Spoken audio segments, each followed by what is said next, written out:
Olá, sejam bem-vindos a mais um bate-papo sobre saúde mental.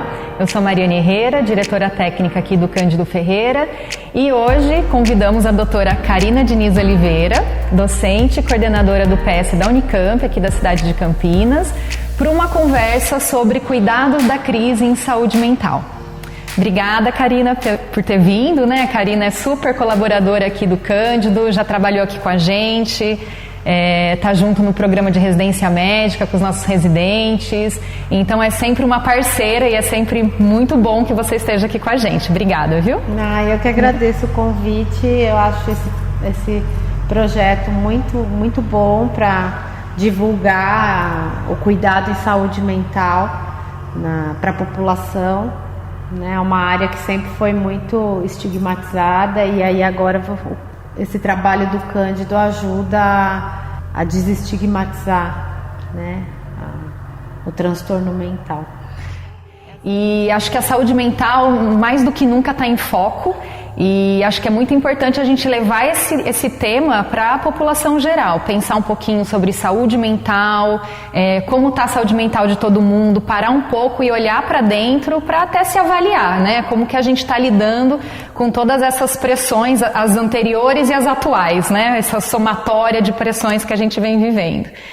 E a gente pensou esse tema que eu acho extremamente importante, que é o cuidado na crise em saúde mental. E pensando um pouco na sua experiência em crise, né, como psiquiatra, docente, professora da Unicamp, trabalha com crise o tempo todo, né? Contar um pouquinho pra gente o que é crise, como que a gente identifica uma crise em saúde mental. Então, a crise, ela ocorre com uma quebra de uma situação anterior. Então, por exemplo, hoje nós estamos em crise mundial causada pela pandemia.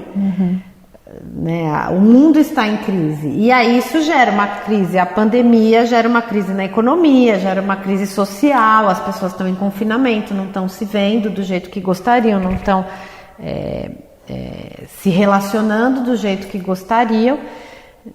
Então isso também é uma crise, e a crise ela tem naturalmente uma conotação ruim, ela pode vir a trazer uma situação melhor após a crise, a crise é a tempestade, depois pode até vir uma calmaria e tudo, mas na hora da tempestade nós temos que tomar algumas atitudes para conseguir controlar e minimizar os efeitos negativos dessa tempestade.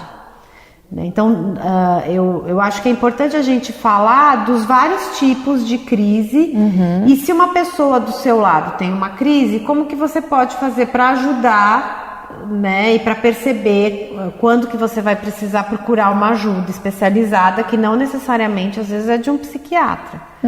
Pode ser uma crise gerada por uma questão clínica, por exemplo. Eu acho que a primeira coisa, quando você vai atender uma pessoa, acolher uma pessoa em crise, isso é um princípio que a gente ensina desde o primeiro ano de medicina, é você saber que você vai se preservar, que isso não implique em risco para você quando você vai ajudar essa pessoa. Então, para os alunos de medicina, quando a gente ensina, por exemplo, a fazer atendimento de traumatizados, a primeira coisa que eles fazem é colocar a luva, porque a primeira coisa que você tem que fazer é se proteger. Então, isso é um ponto importante. Às vezes a crise, ela não precisa de um profissional de saúde para ser contida. Muitas vezes, a grande maioria das crises, elas se resolvem com uma pessoa da confiança do indivíduo que está em crise ou com uma pessoa que saiba lidar com essa situação, que não necessariamente é da saúde e consegue conter. Que a maioria das crises vai acontecer dentro do ambiente doméstico. Dentro do ambiente doméstico, de casa. Ou dentro de casa, ou no trabalho, São ambientes que a pessoa circula. Então, se uma pessoa, por exemplo, começa a ter uma crise que a gente chama de popularmente de crise nervosa. O que é crise nervosa? Pode ser uma crise, por exemplo, de ansiedade, né, em que a pessoa tem o medo de morrer, aumenta a frequência cardíaca, então ela sente o coração quase saindo pela boca, aumenta a frequência respiratória, então ela pode achar que está com falta de ar, né, fica gelada. Se isso acontece e a pessoa, quem está ao redor, percebe que essa crise não implica em risco para quem está ao redor, a primeira atitude, né, adequada é tentar acolher essa pessoa que está em crise. Então, dá alguns comandos, fala, olha, fica tranquila, né, senta aqui, deita, né, vamos levar para um lugar mais tranquilo, que não esteja assim, porque a pessoa, quando ela está numa crise, por exemplo, de ansiedade, a última coisa que ela quer é ser palco, né? Então, leva para um lugar mais tranquilo, preserve a pessoa.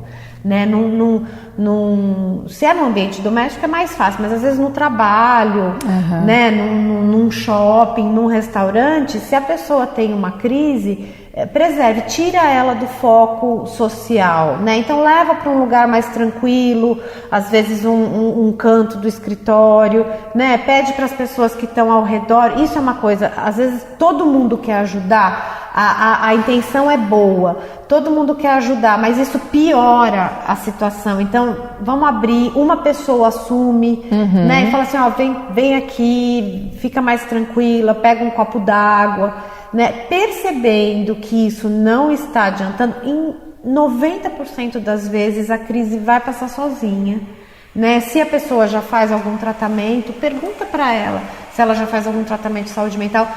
O seu médico deixou algum remédio, te deu alguma orientação, tem alguém para quem você quer que eu ligue, né?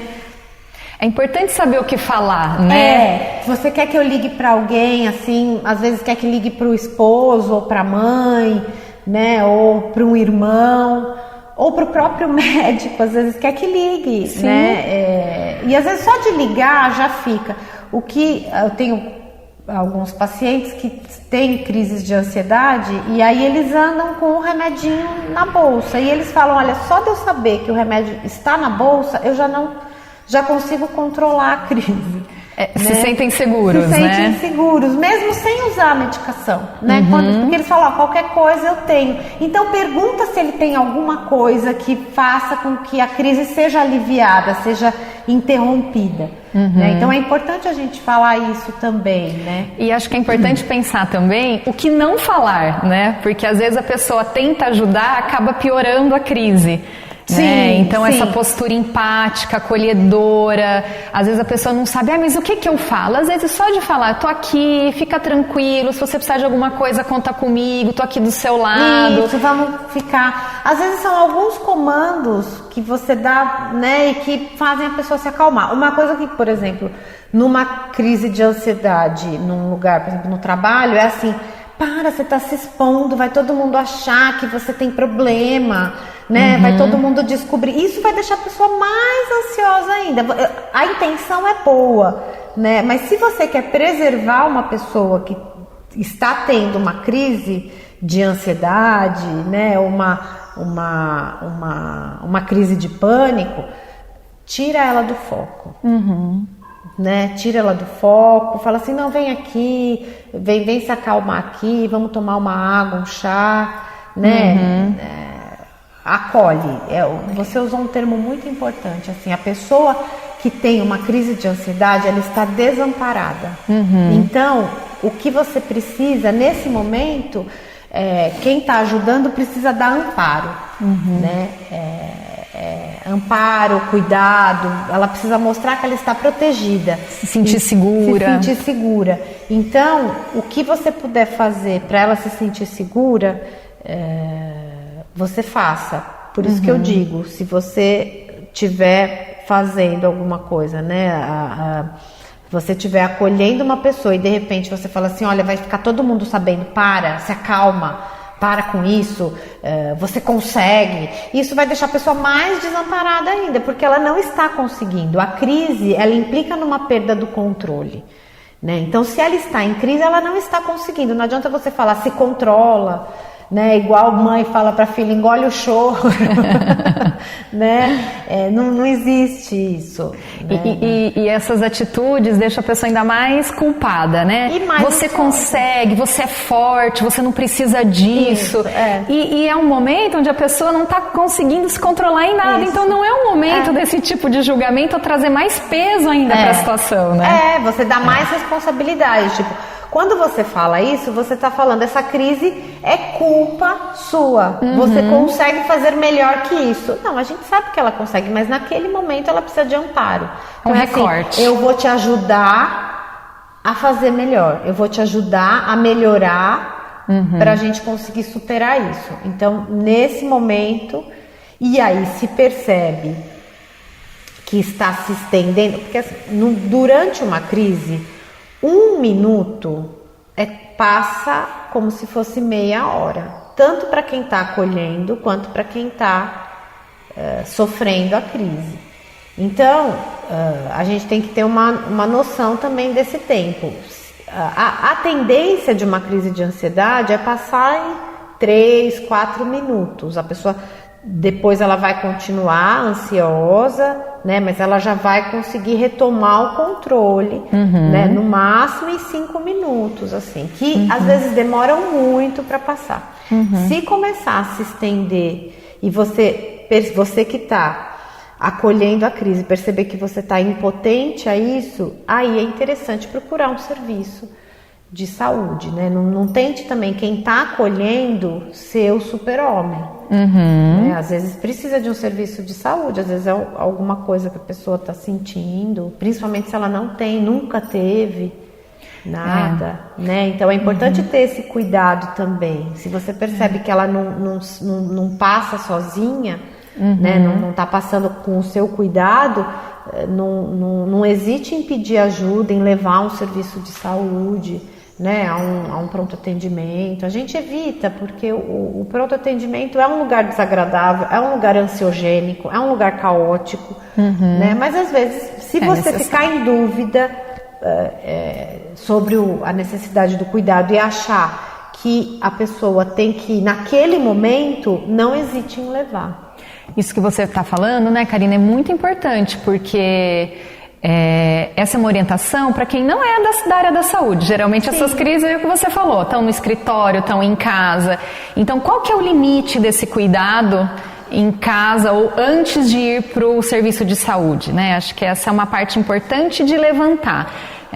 Quando se sentir impotente, quando vê que esses recursos sendo usados não estão melhorando, ou que a pessoa está piorando, ou tem outras coisas aparecendo, então uma falta de ar importante, né, uma dor no peito importante que não melhora com acolhimento, né, que você já fez essas ações, para que também ninguém negligencie a crise, né? Sim, inclusive a gente pensa, né, médico pensa muito em fatores de risco. Então, se é uma pessoa que já tem um antecedente de um problema cardíaco, se ela começa a ter uma crise, você não hesite em levá-la para um pronto atendimento, porque às vezes o que a gente acha que é ansiedade é um problema clínico. Exatamente. Né? Então, se ela ficou muito tempo, se ela fez uma viagem muito longa e ficou muito tempo parada, se ela tem algum problema de coagulação, né, algum outro problema de saúde, e ela começa, por exemplo, a ter falta de ar,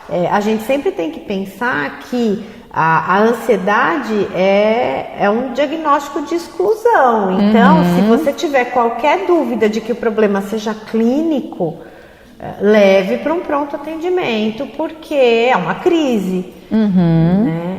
Então, de qualquer maneira, depois da crise, a pessoa se recomenda que a pessoa procure um médico, né, para investigar causas clínicas dessa crise. Quando as causas clínicas são esgotadas, aí a gente consegue fazer um diagnóstico de uma crise de ansiedade. Né? Então, assim, a gente precisa acolher, mas também ter o cuidado de não negligenciar, né? Não colocar tudo na conta do problema mental e às vezes tem alguma questão clínica aí para ser investigada, para ser cuidada. Porque chegando, né, você que é do pronto-socorro, né, chegando lá um paciente em crise vai ser primeiro atendido por uma equipe clínica, médica da urgência. Vão ser descartados os fatores de risco de uma urgência emergência clínica, né? É importante as pessoas também entenderem isso, né? Porque por mais que a pessoa saiba que tem um quadro de ansiedade e tudo, se ela tem uma crise, ela vai chegar num pronto-socorro, ela vai fazer um eletrocardiograma, vão examiná-la, vão ver se tem algum sinal clínico de alguma outra doença. Por isso que às vezes a crise, ela precisa ser acolhida, né? Mas ela precisa ser cuidada, e às vezes o cuidado vai além dessa questão extra-hospitalar, né? E essas são as crises que a pessoa que cuida não se sente ameaçada, né, em cuidar. Infelizmente, né, na saúde mental, tem alguns tipos de crise em que a pessoa tanto se expõe a risco, quanto expõe os outros a risco, a pessoa em crise. Né? E aí nisso o serviço de saúde tem que ser chamado. Né? Então eu acho que quando você vai acolher uma crise, quando você vai cuidar de uma pessoa em crise, eu repito, a primeira coisa que você tem que saber é se a sua integridade vai continuar preservada ao tentar acolher a pessoa. Então, se a pessoa está com um comportamento violento, por exemplo, isso também é uma crise. Isso é um ponto super importante, porque o que a gente mais vê são crises de ansiedade, né? Sim, a maioria é crise de ansiedade. Nós, como psiquiatras, a gente entende que crise pode acontecer em qualquer diagnóstico de saúde mental pode aparecer uma crise. Então, acho que isso é importante a gente conversar também. Quais tipos de crise? Crises são todas iguais? O que fazer nesses momentos, né?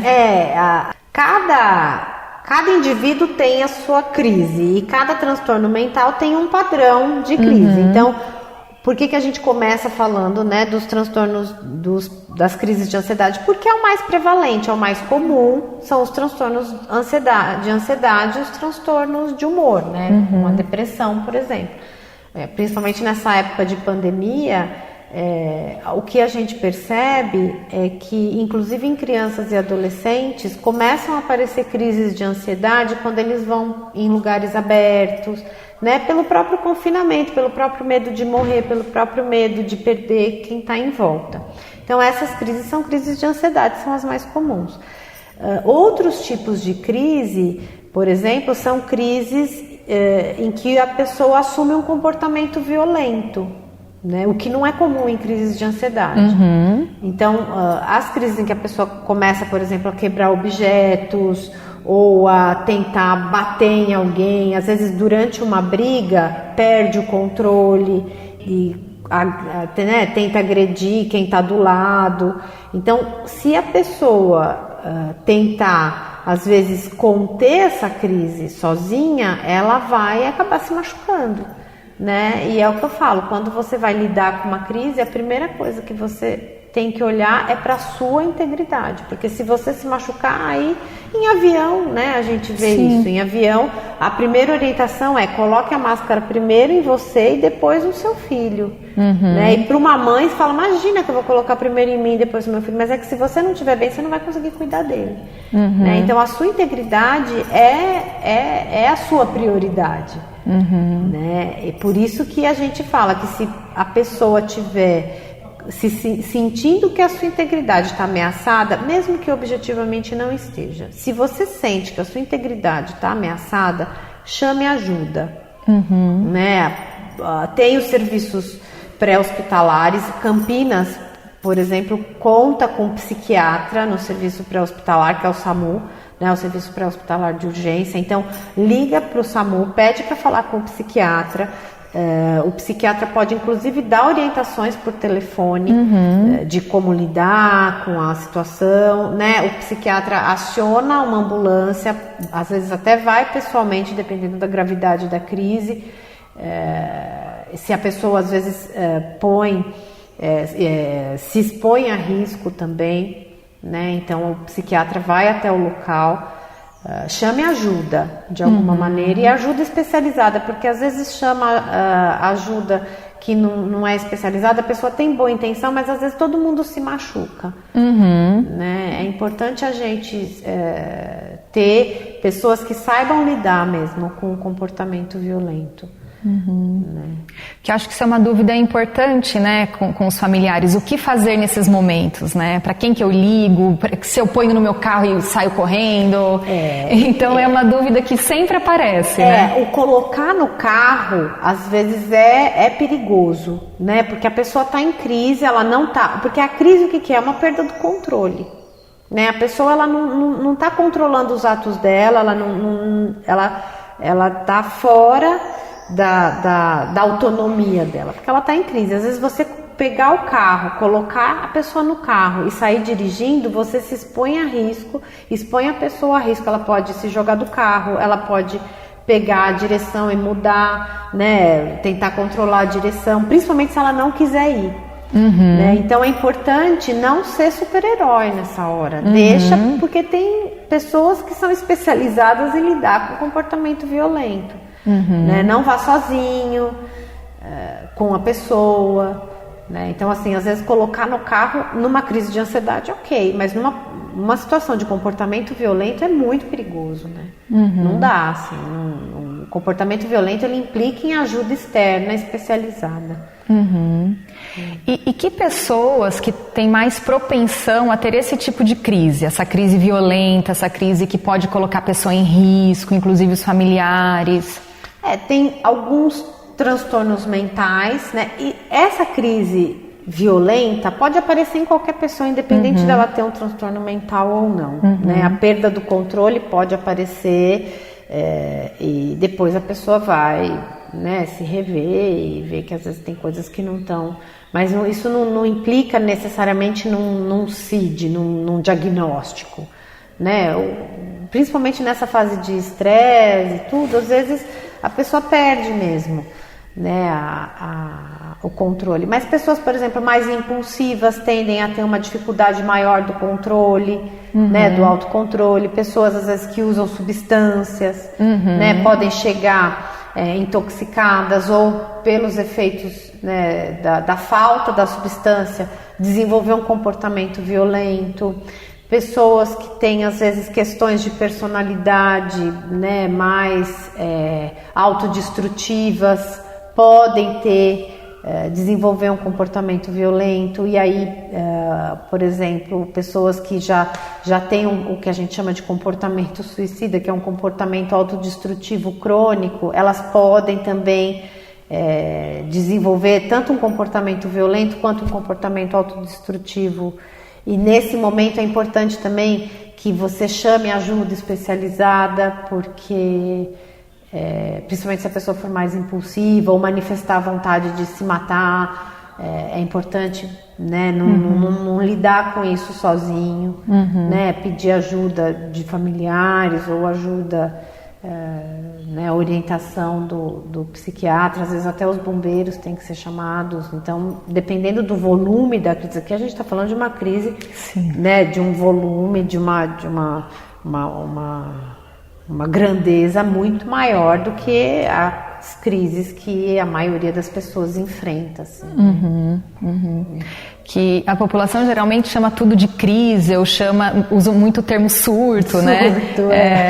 Então é importante essa informação que você traz, né? Que são vários tipos de crise, que tem as crises que eu consigo controlar dentro do ambiente familiar, do trabalho, só com uma postura empática, acolhedora, e vão ter crises que eu vou precisar ligar para um serviço especializado, um serviço de urgência extra-hospitalar, né, que é o caso do SAMU aqui de Campinas, que conta com esse recurso aí da saúde mental. Sim, é isso, assim, o importante é a pessoa se sentir segura para lidar com a crise, porque se você não se sentir seguro para lidar com a crise do outro, você vai passar essa insegurança para o outro e vai piorar tudo.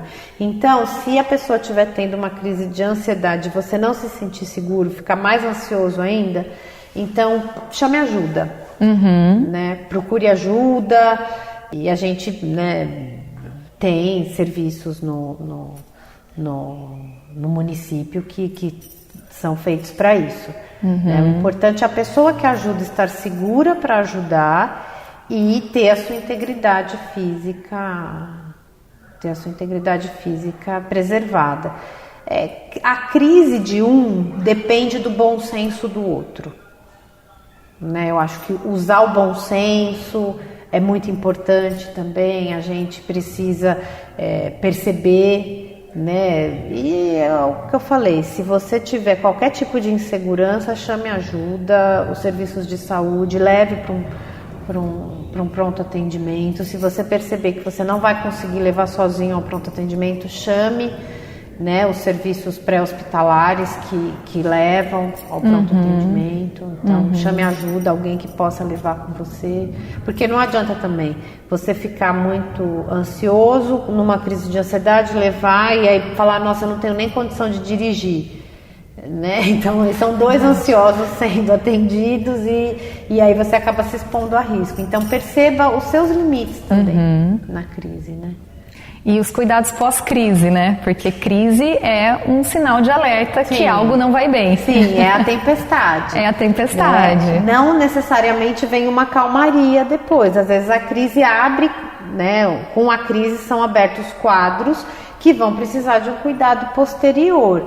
Então, é importante, depois que a pessoa teve uma crise, ela ser vista por um clínico para excluir todas as causas clínicas que podem... Porque, por exemplo, um comportamento violento, ele pode ser secundário a um problema clínico.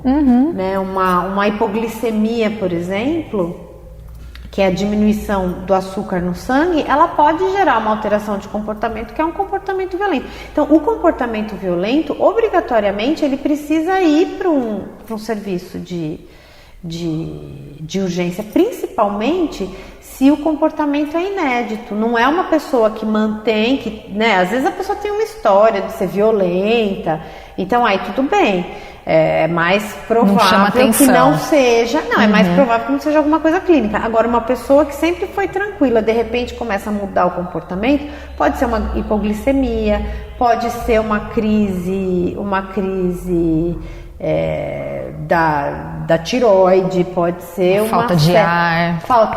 Pode ser uma série de problemas, né? Como eu disse, às vezes ela fez uma viagem muito longa, ficou muito tempo parada, então tem uma série de problemas clínicos graves que dão alteração do comportamento também. Então é importante que a pessoa seja vista por um profissional de saúde, né? Se a crise passar rápido, não demore para marcar um profissional de saúde, porque ele precisa, né? Às vezes precisa fazer exames de imagens cerebrais, né? Alguma coisa mudou nessa pessoa para ela passar a ter esse tipo de comportamento. Então é importante que isso seja investigado. A gente não pode negligenciar e tirar a importância da crise, né? A crise, ela muitas vezes é um sinal de que algo não vai bem, ou de que algo vai muito mal. Então, por exemplo, um idoso tranquilo, que de repente começa a ficar agressivo, não dormir, pode ser uma infecção, né? Começa a ver gente, de repente, isso é muito provável que seja uma infecção. Então ele tem que ser levado a um serviço de saúde, não pode falar, vamos dar remédio para dormir, ponto. A medicação, ela tem que ser dada pelo profissional de saúde, pelo médico, né? Não adianta falar, minha vizinha ficou bem com diazepam, então eu vou dar para minha mãe que de repente não está dormindo, né? Porque o idoso, às vezes, ele faz alguns quadros infecciosos e ele não faz febre, né? Porque a gente pensa, se está com infecção de urina, faz febre. Se está com pneumonia, faz febre. E nem sempre o idoso faz febre. Às vezes não faz nem sintoma da infecção. Não faz nem sintoma da infecção. A primeira coisa que muda é o comportamento. Então, uma crise num idoso tem que ser levada para um serviço de saúde. Ele tem que ser visto porque isso é um indício muito forte de que a pessoa está com algum problema clínico sério, né? Quando chega, por exemplo, no pronto-socorro idoso com alteração de comportamento, muitas vezes a pessoa já pede, fala, eu quero passar com o psiquiatra. Mas antes, a primeira coisa que a gente faz é pedir todos os exames, fazer o eletro, porque qualquer alteração clínica no idoso faz com que ele tenha essa alteração de comportamento. Então é importante a gente pensar que às vezes a crise, ela não é um problema da saúde mental, ela é um problema da saúde clínica. Né? Mulheres jovens às vezes fazem crises que parecem crises de ansiedade e que são na verdade um funcionamento alterado do coração, benigno ou não, ele precisa ser visto e cuidado, porque é muito desagradável, né? A sensação é muito desagradável e camufla muito, né? Parece muito uma crise de ansiedade e não é. Então é importante que a pessoa seja vista, seja, né? Tem essa questão, a pessoa precisa ser acolhida, porque não adianta você também levar lá no pronto-socorro, independente de ser um mal-estar por uma questão clínica ou não, o acolhimento deve ser feito.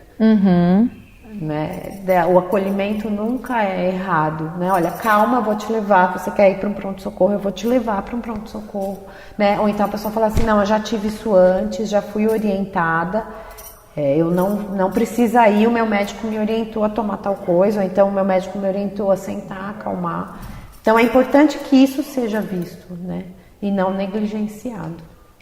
Interessante esse leque de possibilidades que abre esse assunto de crise. Sim. Queria te agradecer então, viu, Karina, por essa participação, por esse esclarecimento para todos nós sobre todos esses aspectos da crise, né? Das crises, digamos assim. E para você que está assistindo o nosso bate-papo pela primeira vez, lembrando que o Serviço de Saúde Dr. Cândido Ferreira é um serviço de saúde mental aqui da cidade de Campinas, que acolhe, cuida, trata e promove a inclusão social de mais de 6 mil pacientes por mês. E aqui no cantinho da tela tem um QR Code para quem quiser colaborar e todas as doações vão ser revertidas para melhorias no atendimento dessa população. Muito obrigada!